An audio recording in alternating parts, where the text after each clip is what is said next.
Тука може би ги има најголеми оштетувања од последниот земјотрес. Граѓаните може да видите дека сите се излезени пред влезовите и во дворовите.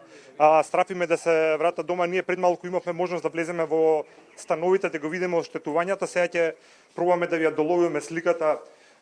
Уште еднаш може да видите ова е влезот од зградата практично на приземјето, за какви големи пукнатини се работи над ѕидовите. Можете да видите и малтер доле како има испопаѓано. Значи ќе кажам, ова е само еден од влезовите, меѓутоа буквално во овие постари згради во Сингелич не помина ниту една зграда без оштетување.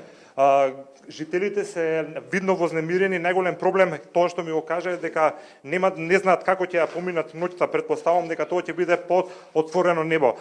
Кажете ми како го преживеавте? Значи ситуацијата беше многу страотна.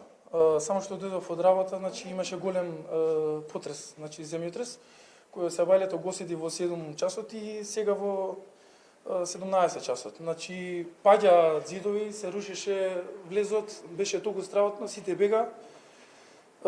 Мислиме дека не можеме вечера да преноќиме у овие згради, значи мора да дојде некој од институциите, стручна екипа да се испита дали може да се преноќува и да се спие.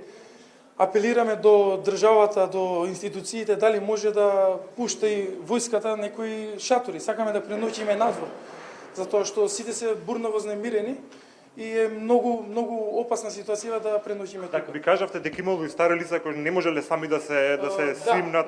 Вие им помагавте практично ги.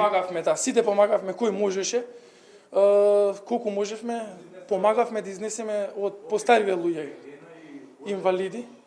Што е она највеќе сега што ви е потребно во овој момент? Сега во овој момент највише е потребно само да може да им донесат шатори, да можеме да преноќиме некоја вода, нешто храна, зашто се плашат луѓе да идат и по домовите да си ги земат од фрижидер што имаат храна, ме сваќате ли?